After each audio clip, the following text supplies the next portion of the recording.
Perkenalkan, nama saya Maulana Hasan. Saya mahasiswa Universitas Pancasakti Bekasi. Nah, di sini saya akan melaksanakan ujian akhir semester.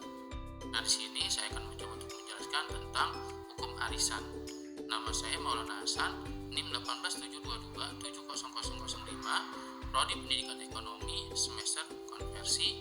Untuk mata kuliahnya yaitu Ekonomi Syariah, dosen pengampu yaitu Bapak Rahma Rosadi, SMMM, Universitas Pancasakti Bekasi Kampus D. Nah, untuk pokok pembahasan di sini ada pengertian arisan yang pertama, yang kedua ada hukum arisan dalam Islam, yang ketiga ada arisan yang sesuai dengan syariat Islam, yang keempat ada arisan yang dilarang dalam Islam, dan yang terakhir adalah kesimpulan. Nah, sebelum kita membahas pengertian arisan, nah di sini istilah arisan tentunya sudah sangat familiar di tengah masyarakat. Bahkan sudah banyak yang mengikutinya, mulai dari anak muda hingga orang tua turut mengikuti arisan yang biasanya dilakukan secara berkelompok. Setiap orang memiliki alasan yang berbeda-beda dengan keikutsertaannya dalam arisan. Namun, arisan inilah orang bisa mendapatkan keuntungan dan manfaat lainnya. Apabila jika dalam kondisi mendesak di mana sahabat sedang membutuhkan uang, lalu tiba-tiba saat arisan tersebut kamulah yang mendapatkan uangnya, ini akan menjadi keuntungan yang tersendiri. Nah, tapi bagaimana perspektif Islam dalam memandang arisan? Apakah hukum arisan dalam Islam diperbolehkan atau justru dilarang? Nah, di sini tentu masih menjadi pertanyaan bagi sebagian umat Islam yang hingga sekarang masih ragu untuk melakukannya. Nah, di sini kita bisa melihat pengertian arisan. Nah, sekarang kita bahas pengertian arisan. Dalam praktiknya sudah banyak masyarakat yang melakukan arisan. Namun dari segi pengertian, apa sebenarnya arisan itu? Nah, di sini kita bisa melihat dari Kamus Besar Bahasa Indonesia atau KBBI. Arisan adalah kegiatan mengumpulkan uang atau barang yang bernilai sama oleh beberapa orang, kemudian diundi di antara mereka untuk menentukan siapa yang memperolehnya. Undian tersebut dilakukan dalam sebuah pertemuan secara berkala sampai semua anggota memperolehnya. Nah, kita next. Sedangkan dikutip dari islamkita.co.id, arisan adalah kegiatan mengumpulkan uang atau barang oleh beberapa kelompok yang dengan nilai sama lalu dilakukan pengundian untuk menentukan siapa yang berhak mendapatkan uang atau barang yang dikumpulkan secara kolektif. Nah, di sini kegiatan arisan ini pun bisa dianggap sebagai upaya menabung, di mana nantinya akan ada perputaran uang. Hal ini menjadi salah satu keuntungan bagi orang yang mendapatkan uang arisan tersebut. Nah, hukum arisan dalam Islam. Meskipun praktik arisan ini sudah sangat umum dilakukan masyarakat, namun sebagian hukum arisan dalam Islam.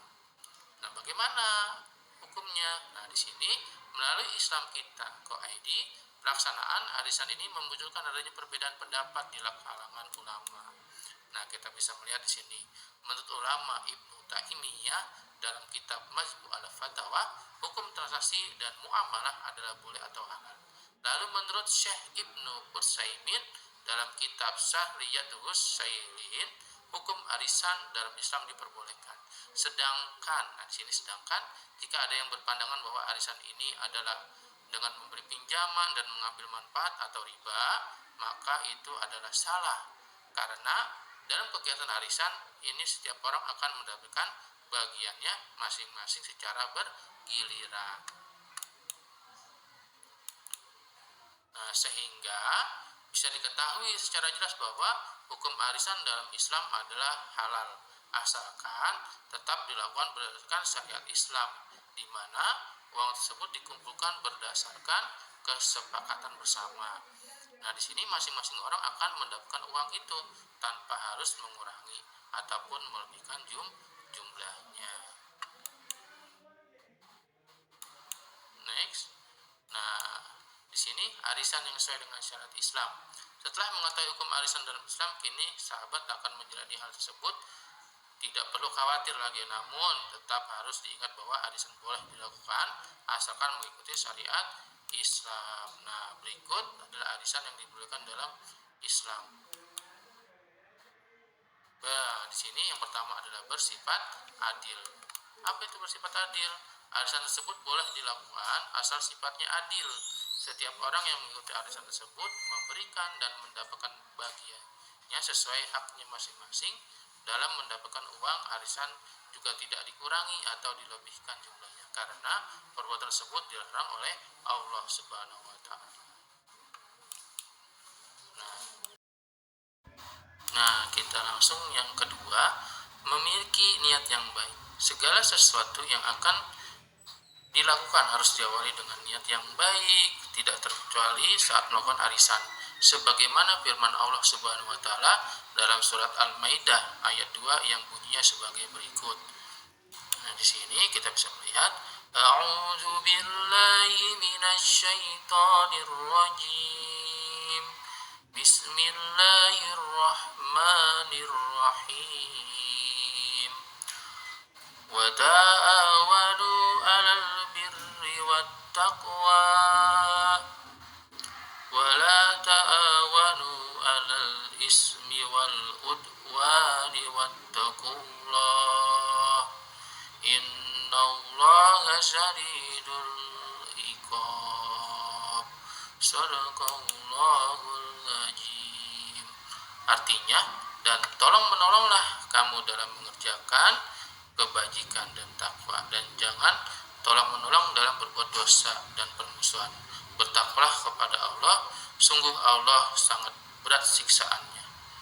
Al-Quran surat Al-Maidah ayat 2. Nah, kita langsung saja di sini. Bahkan Rasulullah SAW dahulu juga pernah melakukan suatu hal yang memiliki kemiripan dengan sistem undian.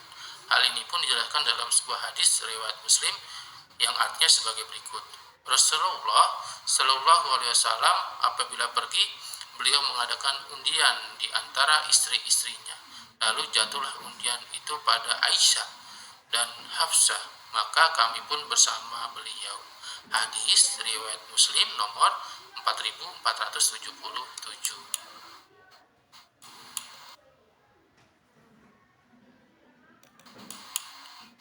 Nah, yang ketiga, melakukan hal yang tidak bermanfaat.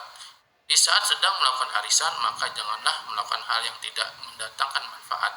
Misalnya saja saling mengobrolkan dan memamerkan apa yang dimilikinya atau merendahkan orang lain.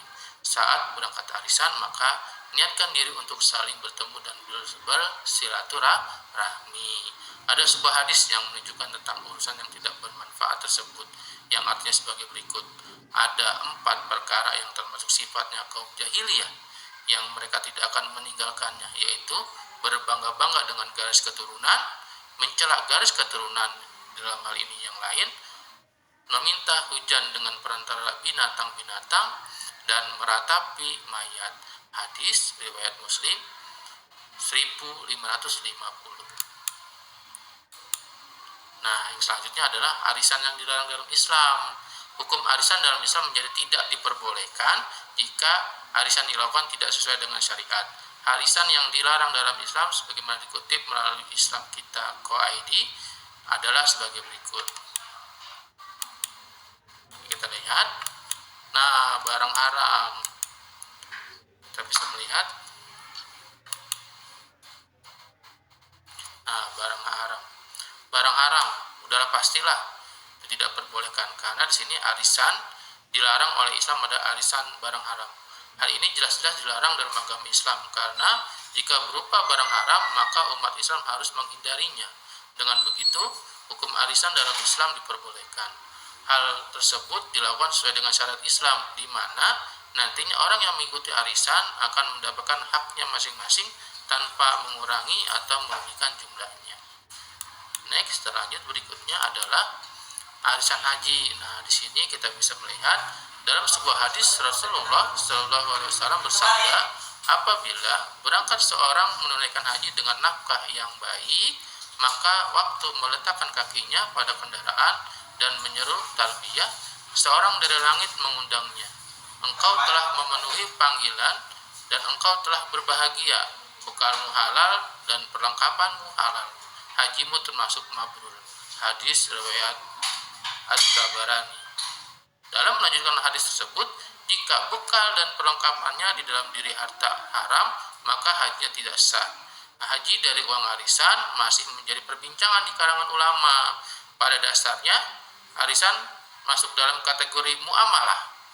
Nah, di sini arisan tidak disinggung langsung dalam Al-Quran dan Sunnah. Nah, di sini sesuai dengan hukum asal muamalah, maka hukum arisan boleh atau mubah. Sekali lagi, hukum arisan boleh atau mubah. Nah, Majelis Tahrim Muhammadiyah memandang jika arisan haji dilaksanakan sedikit orang yang memiliki penghasilan tertentu dan jaminan yang kokoh untuk menyelesaikan kewajibannya, maka hal tersebut tidak masalah. Lain halnya jika arisan tersebut dilakukan oleh banyak. Nah, di sini dilakukan oleh banyak orang, misalnya 50 orang dengan membayar iuran dengan jumlah tertentu. Yang dikhawatirkan dari jumlah yang banyak adalah lamanya untuk memberangkatkan semua anggota arisan. Nah, di sini kita bisa ambil kesimpulan bahwasanya dalam Islam kegiatan arisan harus berisikan unsur kerjasama, tolong menolong dalam kebaikan dan takwa, karena ia adalah salah satu cara menutupi kebutuhan orang yang butuh menolong mereka untuk menjauhi muamalah terlarang. Nah, di sini penambahan denda pada keterlambatan yang berupa uang ini halnya sama dengan riba, berarti tidak boleh ada penambahan atau pengurangan. Nah, mungkin hanya itu yang bisa saya sampaikan. Saya ucapkan terima kasih. Yang pertama itu kepada Allah Subhanahu wa taala yang telah memberikan begitu banyak nikmat kepada saya. Yang kedua yaitu kepada Bapak dosen pengampu, yaitu Bapak Rahma Rosadi, yang selama mata kuliah beliau saya mendapatkan beberapa pengetahuan yang nantinya bisa bermanfaat untuk saya dan bisa bermanfaat untuk anak-anak didik saya ketika mendapatkan materi dari saya. Kurang lebihnya mohon maaf. Assalamualaikum warahmatullahi wabarakatuh.